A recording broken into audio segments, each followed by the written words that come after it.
സാധാരണക്കാർക്ക് മനസ്സിലാവുന്ന രീതിയിൽ സാധാരണക്കാരുടെ ഭാഷയിൽ സാധാരണക്കാർക്ക് റിലേറ്റ് ചെയ്യുന്നത് പോലെ ബേസിക് ഫിനാൻഷ്യൽ ലിറ്ററസിയുമായി ബന്ധപ്പെട്ട വീഡിയോസ് ഞാൻ പലപ്പോഴായിട്ട് അപ്ലോഡ് ചെയ്യാറുണ്ട്. ഒരു ചെറിയ വിഭാഗം പ്രേക്ഷകരായിരിക്കും അത്തരത്തിലുള്ള വീഡിയോസ് കാണുന്നത്. എന്നാലും ആ ഒരു വീഡിയോ അപ്ലോഡ് ചെയ്തതിന് ശേഷം ധാരാളം മെസ്സേജുകൾ എനിക്ക് ലഭിക്കാറുണ്ട്. പലപ്പോഴും വിഷമം തോന്നുന്ന ചില സാഹചര്യങ്ങളുണ്ട്. എത്രത്തോളം പണിയെടുത്താലും അവർക്ക് പണം സേവ് ചെയ്യാനായിട്ട് പറ്റുന്നില്ല. ഈ കഴിഞ്ഞ ദിവസം ഒരു സുഹൃത്ത് ചോദിച്ച ഒരു കാര്യമാണ്, അദ്ദേഹത്തിന് ഈ സോഷ്യൽ മീഡിയയിൽ കാണുന്ന financial literacy videos, investment related ആയിട്ടുള്ള വീഡിയോസ് എല്ലാം കാണുന്ന സമയത്ത് വല്ലാത്ത ആങ്സൈറ്റിയാണ്. നമ്മളിൽ പല ആളുകൾക്കും ഉണ്ടായിട്ടുള്ള ആ ഒരു സാഹചര്യം തന്നെ അദ്ദേഹത്തിൻ്റെ ജീവിതത്തിലും ഉണ്ടായിട്ടുണ്ട്. ജനറേഷണൽ വെൽത്ത് എന്ന് പറയുന്ന ഒരു കാര്യത്തെക്കുറിച്ചിട്ട് ചർച്ച ചെയ്യുന്നത് പോലെ തന്നെ അതേ പ്രാധാന്യത്തോടെ പറയേണ്ടതാണ് ജനറേഷണൽ ഡെറ്റ് എന്ന് പറയുന്ന ഒരു കാര്യം. കാലങ്ങളായിട്ട് അച്ഛൻ്റെയും അമ്മയുടെയും അല്ലെങ്കിൽ കുടുംബത്തിലുള്ള ആളുകളുടെയും ഒക്കെ ഫിനാൻഷ്യൽ മിസ്റ്റേക്കുകൾ കൊണ്ട് നമ്മുടെ കയ്യിലേക്ക് കൈമാറപ്പെട്ടു വന്ന കടബാധ്യതകൾ. പല ഉദ്യോഗാർത്ഥികളും ജോലി നേടുന്നതും പല ആളുകളും പ്രവാസത്തിലേക്ക് പോകുന്നതും ഒക്കെ ഈ കുടുംബത്ത് തന്നെ നിലവിലുള്ള ചില കടങ്ങളൊക്കെ തീർക്കാൻ വേണ്ടിയാണ്. അതൊക്കെ തീർത്ത് കഴിഞ്ഞ് സ്വന്തമായിട്ടൊരു സേവിങ്സിലേക്ക് ഒന്നും എത്തിക്കാനായിട്ട് പല ആളുകൾക്കും പറ്റില്ല. എത്രത്തോളം പണിയെടുത്താലും വലിയ കടങ്ങളുണ്ട് എന്നുണ്ടെങ്കിൽ നിങ്ങൾക്ക് ഒരു രൂപ പോലും സേവ് ചെയ്യാനായിട്ട് പറ്റത്തില്ല. ഇന്നത്തെ വീഡിയോയിൽ ഞാൻ ആ ഒരു മെസ്സേജിൽ വന്ന ഒരു ചോദ്യത്തിന് ഉത്തരം നൽകാനായിട്ട് ശ്രമിക്കുകയാണ്. നിങ്ങൾ വലിയൊരു ഫിനാൻഷ്യൽ ട്രാപ്പിലാണ്, ഒത്തിരിയധികം കടങ്ങളുണ്ട്.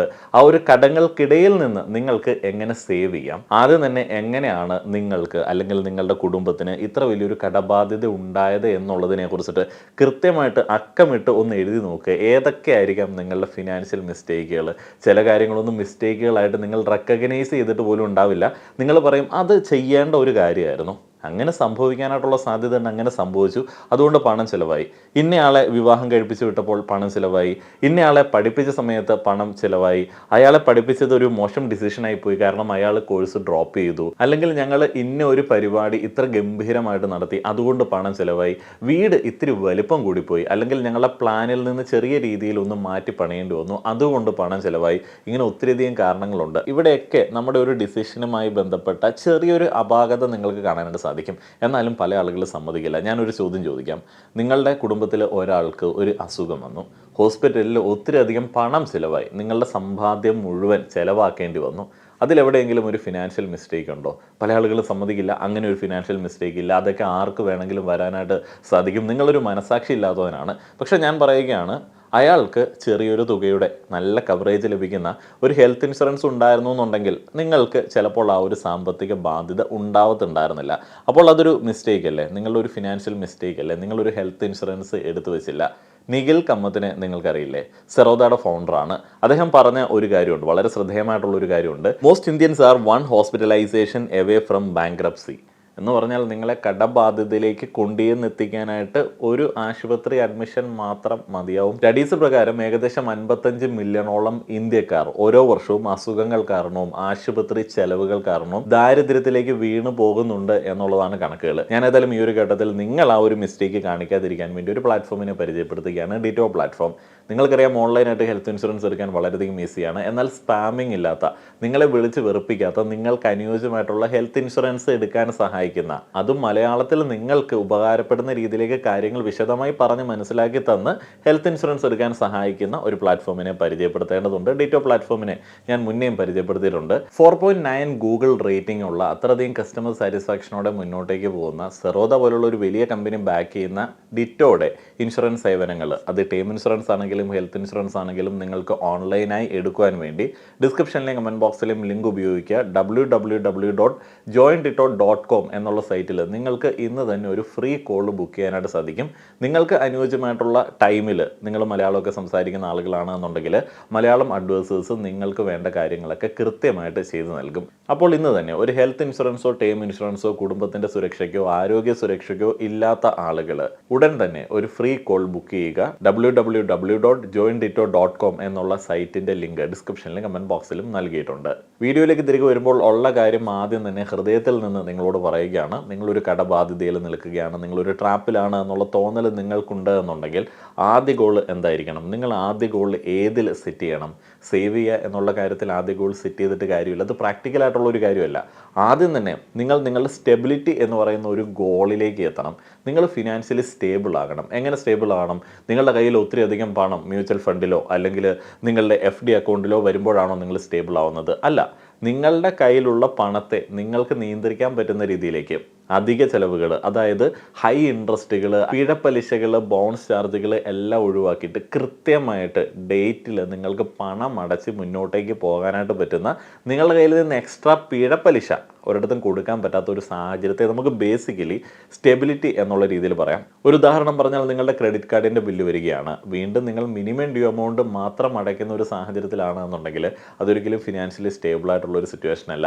മിനിമം ഡ്യൂ എമൗണ്ട് അടയ്ക്കുന്നത് കൊണ്ട് ബാക്കിയുള്ള വലിയ തുകയ്ക്ക് നിങ്ങൾ ഹൈ ഇൻട്രസ്റ്റ് കൊടുക്കേണ്ടി വരും. അതൊരു 30% മുകളിലൊക്കെ ആയിരിക്കും.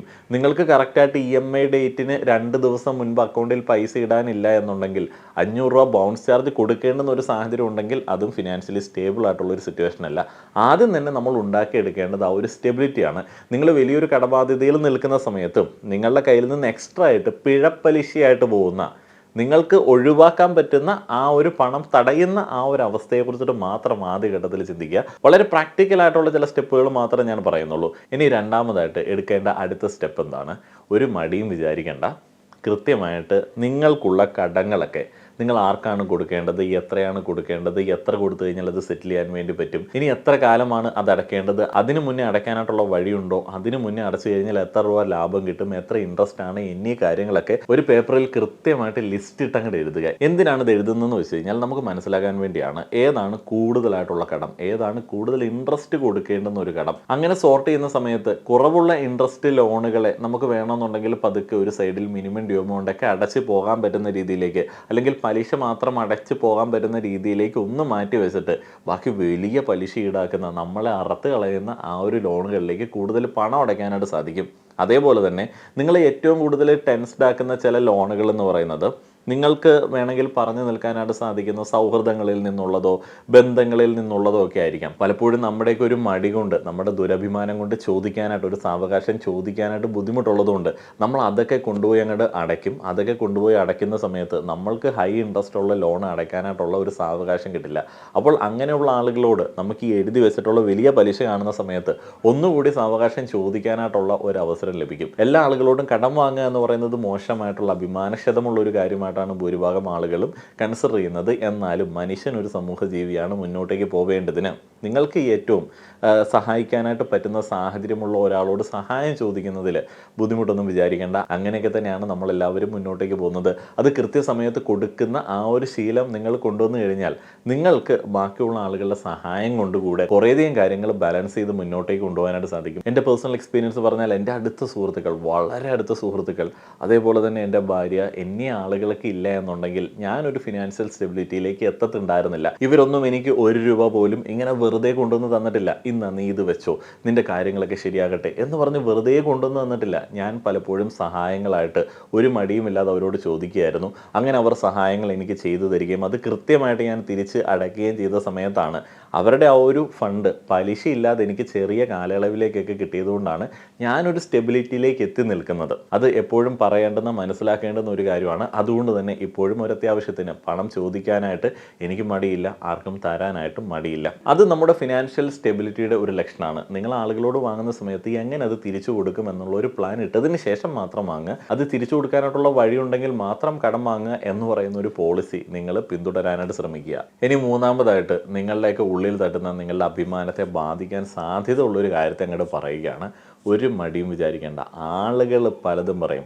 നിങ്ങളെ പിശുക്കനെന്ന് വിളിക്കും. അതേപോലെ തന്നെ നിങ്ങളിങ്ങനെ അരിഷ്ടിച്ച് ജീവിച്ചോ, ഒരിക്കലും ഒന്നും ഉണ്ടാവത്തൊന്നുമില്ല, ഞങ്ങളൊന്നും അങ്ങനെയൊന്നുമല്ല, നീയൊക്കെ ഇങ്ങനെ കൂട്ടി വെച്ച് ജീവിക്കുകയല്ലേ എന്നൊക്കെ ആളുകൾ നിങ്ങളോട് ഇങ്ങനെ ക്രൂരമായിട്ട് പറഞ്ഞ് വേദനിപ്പിക്കും. പക്ഷേ നിങ്ങൾക്ക് കടബാധ്യതയുണ്ട് എന്നുണ്ടെങ്കിൽ ഒരു വഴിയില്ല മക്കളെ, നിങ്ങളുടെ ചിലവുകൾ കൺട്രോൾ ചെയ്യേണ്ടി വരും. ആളുകൾ പറയും ഭക്ഷണം കഴിക്കാതൊന്നും സേവ് ചെയ്തിട്ട് കാര്യമില്ല.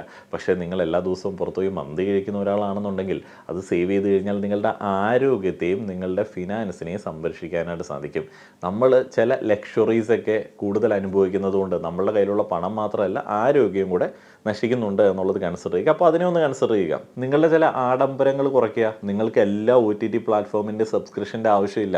നിങ്ങൾ സാമ്പത്തികമായി ബുദ്ധിമുട്ട് നിൽക്കുകയാണ്, നിങ്ങൾക്ക് കുറേയധികം OTT പ്ലാറ്റ്ഫോമുകൾ കട്ട് ചെയ്തെങ്കിൽ 2000 രൂപ സേവ് ചെയ്യാനായിട്ട് പറ്റുമെന്നുണ്ടെങ്കിൽ നിങ്ങൾ ഉറപ്പായിട്ടും അത് കട്ട് ചെയ്യുക. നമ്മൾ പലവിധ സൗകര്യങ്ങൾ ഉപയോഗിക്കുന്നുണ്ടെന്നേ. ഞാൻ കഴിഞ്ഞ ദിവസം ഒരു സൗകര്യം എടുത്ത് എന്ത് ചെയ്യാം, എനിക്ക് എടുക്കാതിരിക്കാൻ പറ്റിയില്ല. ഒത്തിരിയധികം വിഷമം എനിക്ക് തോന്നി. അതിനുശേഷം ഈ ട്രൂ കോളറിൽ സ്പാം കോളുകൾ ബ്ലോക്ക് ചെയ്യാനായിട്ടുള്ള എക്സ്ട്രാ സേവനത്തിന് വർഷം 2000 അടുപ്പിച്ചിട്ടുള്ളൊരു തുക ഞാൻ സ്പെൻഡ് ചെയ്തു.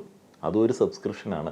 ഇങ്ങനെ കുറേയധികം വരിസംഖ്യ അടയ്ക്കേണ്ട പരിപാടികളുണ്ട്. നെറ്റ്ഫ്ലിക്സ് ഉണ്ട്, ആമസോൺ ഉണ്ട്, ഹോട്ട്സ്റ്റാർ ഉണ്ട്, അതേപോലെ തന്നെ C5 ഉണ്ട്, ഇതുപോലെ ട്രൂ കോളർ ഉണ്ട്, ആപ്പിളിൻ്റെയും ഗൂഗിളിൻ്റെയും ഒക്കെ ഡ്രൈവിന്, നമ്മൾ ഫോട്ടോ ഒക്കെ സേവ് ചെയ്യാനായിട്ട് കൊടുക്കുന്ന ഡ്രൈവിന് കുറച്ച് പണം അടയ്ക്കേണ്ടതുണ്ട്, സോഫ്റ്റ്വെയറിന് പണം അടയ്ക്കേണ്ടതുണ്ട്. ഞാനൊക്കെ ഒരു മാസം അത്രയധികം സബ്സ്ക്രിപ്ഷൻ എടുത്ത് വെച്ചിട്ടുണ്ട്. പക്ഷെ അത് ഞാൻ എവിടെയാണ് കണക്കിൽ കൊള്ളിക്കുന്നത്? എല്ലാത്തിനും സെപ്പറേറ്റ് കണക്ക് വേണം. അത് യൂട്യൂബ് റവന്യൂവിലാണ് ഞാൻ കണക്കാക്കുന്നത്. കാരണം ഞാൻ ഓൺലൈനായിട്ട് പണം മേക്ക് ചെയ്യുന്ന ഒരാളായതുകൊണ്ട്, ഗൂഗിളിൽ നിന്ന് ഇങ്ങോട്ട് പണം എടുക്കുന്നതുകൊണ്ട് ഗൂഗിളിൻ്റെ ചില സേവനങ്ങൾക്ക് അങ്ങോട്ട് കൊടുക്കാനായിട്ട് മടി വിചാരിക്കേണ്ടതില്ല. കാരണം ഓൺലൈനിൽ നിന്ന് റവന്യൂ എടുക്കുന്നു, അതിലേക്ക് കുറച്ച് നമ്മൾ മുടക്കേണ്ടതുണ്ട്. ഏതൊരു ബിസിനസ് ആണെങ്കിലും അങ്ങനെയാണല്ലോ. അങ്ങനെ എല്ലാത്തിനും വരവ് ചിലവുകളൊക്കെ കൃത്യമായിട്ട് മാനേജ് ചെയ്യുന്ന അക്കൗണ്ട്സ് ഉണ്ട് എന്നുണ്ടെങ്കിൽ ആ കാര്യവും നമുക്ക് സെറ്റ് ചെയ്യാനായിട്ട് പറ്റും. അതേപോലെ അൺപ്ലാൻഡ് ട്രിപ്സ് ഒത്തിരിയധികം ആളുകൾ ഗ്ലോറിഫൈ ചെയ്യുന്ന ഒരു കാര്യമാണ്. ട്രിപ്പൊന്നും പ്ലാൻ ചെയ്യരുത്, അങ്ങ് തോന്നുമ്പം പോയിക്കോണം. അങ്ങനെയൊക്കെ തോന്നുമ്പം പോയി കഴിഞ്ഞാൽ നിങ്ങൾ കടബാധ്യതയിൽ ആണെന്നുണ്ടെങ്കിൽ, തോന്നുമ്പോൾ പോയി കഴിഞ്ഞാൽ തിരിച്ചു വരുമ്പോഴത്തേക്ക് നിങ്ങൾ ഒത്തിരിയധികം വേദന തിന്നേണ്ടി വരും. കാരണം അത്രയധികം പണം നിങ്ങളുടെ കയ്യിൽ നിന്ന് പോയി കഴിഞ്ഞാൽ, കാരണം ഒരു ട്രിപ്പിനൊക്കെ പോയി കഴിഞ്ഞാൽ ഒരു 10,000 രൂപയൊക്കെ സാധാരണയായിട്ട് 3 ദിവസത്തേക്കൊക്കെ ചിലവാകുന്ന ഒരു രീതിയിലാണ് കാര്യങ്ങളൊക്കെ മുന്നോട്ടേക്ക് പോകുന്നത്. അതേപോലെ തന്നെ ഇമ്പൾസ് പർച്ചേസുകൾ, പെട്ടെന്നൊരു സാധനം വാങ്ങുന്ന ഒരു പരിപാടി അങ്ങോട്ട് നിർത്തുക. നിങ്ങളൊരു 48 മണിക്കൂർ ഒരു കാര്യം വാങ്ങണമെന്നുണ്ടെങ്കിൽ കൃത്യമായി ആലോചിച്ച് അത് വാങ്ങിക്കഴിഞ്ഞാൽ എത്രത്തോളം ഗുണം തനിക്ക് ഉണ്ടാകുമെന്നുള്ളതിനെക്കുറിച്ചിട്ടൊക്കെ മനസ്സിലാക്കിയതിന് ശേഷം മാത്രം സ്പെൻഡ് ചെയ്യുക. ഇമ്പൾസ് ബൈയിങ് എന്ന് പറയുന്നത് ഒരു ഓഫർ കാണുന്ന സമയത്ത്, കോംബോ ഓഫർ സൂപ്പർ മാർക്കറ്റിൽ കാണുന്ന സമയത്ത്, അങ്ങനെയൊക്കെ നിങ്ങൾക്ക് പർച്ചേസ് ചെയ്യാനായിട്ട് തോന്നുന്ന കാര്യങ്ങളെ കട്ട് ചെയ്യേണ്ടതുണ്ട്. അതേപോലെ തന്നെ അപ്ഗ്രേഡുകൾ പാടെ അങ്ങോട്ട് ഒഴിവാക്കുക. നിങ്ങൾക്ക് തോന്നും ഈ ഒരു കാര്യം അപ്ഗ്രേഡ് ചെയ്ത് കഴിഞ്ഞാൽ, നിങ്ങളുടെ ലാപ്ടോപ്പ് ഒന്ന് അപ്ഗ്രേഡ് ചെയ്ത് കഴിഞ്ഞാൽ, അല്ലെങ്കിൽ നിങ്ങളിപ്പോൾ ഉപയോഗിക്കുന്ന കാറൊന്ന് മാറിയിട്ട് ഒരു EV കാർ എടുത്തു കഴിഞ്ഞാൽ ഒത്തിരി പണം സേവ് ചെയ്യാനായിട്ട് പറ്റും. പക്ഷേ നിങ്ങൾ മനസ്സിലാക്കുക, അതൊക്കെ അപ്ഗ്രേഡിൻ്റെ കാറ്റഗറിയിലാണ് എന്നുണ്ടെങ്കിൽ നിങ്ങൾക്ക് ഓൾറെഡി ചില സൗകര്യങ്ങളുണ്ട്, അത് കുഴപ്പമില്ലാതെ കുറച്ചും കൂടി അഡ്ജസ്റ്റ് ചെയ്യാനായിട്ട് പോകുന്നതാണെന്നുണ്ടെങ്കിൽ അപ്ഗ്രേഡുകൾക്ക് ഒരു പൗസ് കൊടുക്കുക. അതെല്ലാം നിങ്ങൾ ഫിനാൻഷ്യലി സ്റ്റേബിൾ ആയതിനു ശേഷം മാത്രം ചെയ്യുക. ഇനി അടുത്തതായിട്ട് റിപ്പീറ്റഡ് ആയിട്ട് പറയുന്ന ഒരു കാര്യം, ക്ലീശേ ഡയലോഗ് പറയുകയാണ്, എമർജൻസി ഫണ്ട് ഉണ്ടാക്കി വയ്ക്കുക. ആദ്യം തന്നെ ഒരു 15,000 രൂപ 10,000 രൂപ നിങ്ങളുടെ അക്കൗണ്ടിൽ ഒന്ന് ഹോൾഡ് ചെയ്യാനായിട്ട് ശ്രമിക്കുക. കാരണം എന്താണെന്ന് വെച്ച് കഴിഞ്ഞാൽ, നമുക്ക് പലപ്പോഴും ഈ ചെറിയ തുകയുടെ ആവശ്യത്തിന് വേണ്ടിയായിരിക്കും വലിയ പലിശ കൊടുത്ത് ലോൺ എടുക്കേണ്ടി വരുന്നത്. അപ്പോൾ നിങ്ങളുടെ പെട്ടെന്നുള്ള എമർജൻസികൾ കൈകാര്യം ചെയ്യാൻ വേണ്ടി ഒരു 15 രൂപയെങ്കിലും ആദ്യം, ഒരു 15,000 രൂപയെങ്കിലും ആദ്യം നിങ്ങളുടെ സേവിങ്സ് അക്കൗണ്ടിൽ ഇങ്ങനെ ഒന്ന് മെയിൻറ്റെയിൻ ചെയ്യാനായിട്ട് ശ്രമിക്കുക. അത് പല ആളുകൾക്കും പറ്റുന്ന ഒരു കാര്യമാണ്. നിങ്ങളുടെ ചിലവുകളൊന്ന് കൺട്രോൾ ചെയ്തിട്ട് ഇത് ഞാൻ ചെയ്യുന്നില്ല, ഈ പണം അക്കൗണ്ടിൽ കിടക്കട്ടെ എന്ന് പല കാര്യങ്ങൾ വിചാരിച്ചു കഴിഞ്ഞാൽ നിങ്ങൾക്കത് മാനേജ് ചെയ്യാനായിട്ട് സാധിക്കും. ഇനി അടുത്ത സ്റ്റെപ്പിലേക്ക് വന്നു കഴിഞ്ഞാൽ, വരുമാനം കൂട്ടാനായിട്ടുള്ള വഴികളെ കുറിച്ചിട്ട് ആലോചിക്കാൻ മടിക്കേണ്ടതില്ല. നിങ്ങൾ കടബാധ്യതയിലാണ്, നിങ്ങളൊരു ട്രാപ്പിലാണ് എന്നുണ്ടെങ്കിൽ അത് ഇത്തിരി ബുദ്ധിമുട്ടുള്ളൊരു സംഗതിയാണ്. അത് ഈ ബ്ലേഡിൻ്റെ മുകളിൽ കിടന്ന് നടക്കുക എന്ന് പറയുന്ന ഒരു സിറ്റുവേഷനാണ്. നല്ല രീതിയിൽ മുറിവ് വരാനുള്ള സാധ്യതയുണ്ട്. അപ്പോൾ അങ്ങനെ വലിയ അപകടങ്ങളിലേക്ക് പോകുന്നതിന് മുൻപ് എക്സ്ട്രാ കുറച്ച് പൈസ ഉണ്ടാക്കാൻ വേണ്ടിയുള്ള ഒരു പ്ലാനൊക്കെ ഇടുന്നത് നല്ലതാണ്. ഇപ്പോൾ എന്തൊക്കെ ഓപ്ഷൻസ് ഉണ്ട്? നിങ്ങൾക്ക് വൈകിട്ട് സ്വിഗ്ഗിയിലോ സൊമാറ്റോയിലോ ഒക്കെ ഫുഡ് ഡെലിവറി ചെയ്യാനായിട്ട് പോകാം. നിങ്ങൾക്കൊരു ബൈക്കൊക്കെ ഉണ്ടെന്നുണ്ടെങ്കിൽ, അല്ലെങ്കിൽ സൈക്കിളിൽ പോലും ഡെലിവറി ചെയ്യുന്ന ആളുകളുണ്ട്. നിങ്ങൾ നിൽക്കുന്നത് വലിയൊരു അപകടത്തിലാണെന്നുണ്ടെങ്കിൽ ഇങ്ങനെയുള്ള കാര്യങ്ങളൊന്നും ചെയ്യാനായിട്ട് മടിക്കേണ്ടതില്ല. നിങ്ങളുടെ മടി നിങ്ങൾ ഫുഡ് ഡെലിവറിക്ക് പോകുമ്പോൾ ഉണ്ടാകുന്ന അഭിമാനക്ഷതത്തിനെക്കാട്ടിലും ഒക്കെ വലിയ അഭിമാനക്ഷതം പിന്നീട് വലിയ കടബാധ്യതയിലേക്ക് പോകുന്ന സമയത്ത് നിങ്ങൾക്കുണ്ടാവും. ആളുകൾ നിങ്ങളുടെ മുഖത്ത് നോക്കി നിങ്ങൾക്ക് ഹേർട്ടാവുന്ന രീതിയിൽ ചില കാര്യങ്ങൾ ചോദിക്കും. എന്തെടുക്കുകയായിരുന്നു നീ? നമ്മൾ ചിലപ്പോൾ കുടുംബത്തിന് വേണ്ടിയായിരിക്കും ചെയ്തിട്ടുണ്ടാവുക. നമ്മൾ ചിലപ്പോൾ അളവില്ലാതെ ആളുകളുടെ സന്തോഷത്തിന് വേണ്ടിയായിരിക്കും പണം സ്പെൻഡ് ചെയ്തിട്ടുണ്ടാവുക. പക്ഷേ പലപ്പോഴും ആണുങ്ങൾക്കൊക്കെ പറ്റുന്ന ഒരു കാര്യമാണ്, നിങ്ങൾ ആണാണ് എന്നുണ്ടെങ്കിൽ നിങ്ങളുടെ റോളുകൾ വെച്ചിട്ട് നിങ്ങളൊരു അച്ഛനല്ലേ, നിങ്ങളൊരു ഏട്ടനല്ലേ, നിങ്ങളൊരു ഭർത്താവല്ലേ, എന്ത് ചെയ്തു എന്നുള്ള ചോദ്യം വരാനായിട്ടുള്ള സാധ്യത വളരെയധികം കൂടുതലാണ്. അതുകൊണ്ട് തന്നെ ഫിനാൻഷ്യൽ സ്റ്റെബിലിറ്റി എന്ന് പറയുന്ന ആ ഒരു പ്ലാൻ വ്യക്തിപരമായിട്ട് തന്നെ ഉള്ളിൽ ഫിക്സ് ചെയ്ത് വയ്ക്കേണ്ടതുണ്ട്. കാരണം പിന്നീട് ആ ഒരു ചോദ്യങ്ങളൊക്കെ നിങ്ങളെ ബുദ്ധിമുട്ടിക്കാതിരിക്കാൻ വേണ്ടിയാണ്. ഇതൊന്നും കൂട്ടി വെച്ച് മരിക്കുന്ന സമയത്ത് കൊണ്ടുപോകാൻ വേണ്ടിയല്ല. ഒരു പ്രശ്നം ഉണ്ടാകുന്ന സമയത്ത് നിങ്ങളുടെ കയ്യിൽ പണം ഉണ്ടെന്നുണ്ടെങ്കിൽ ആ ഒരു പ്രശ്നം നിങ്ങളെ അത്രയധികം ബാധിക്കാതിരിക്കും. ഉള്ളത് പറഞ്ഞാൽ, ഞാൻ ഈ ഒരു കാര്യങ്ങൾ പറഞ്ഞ സമയത്ത് നിങ്ങളിൽ പല ആളുകൾക്കും കൂടുതൽ ടെൻഷൻ ഉണ്ടായിട്ടുണ്ടാവാം, വേദന ഉണ്ടായിട്ടുണ്ടാവാം എന്നുള്ളൊരു തോന്നൽ എനിക്കുണ്ട്.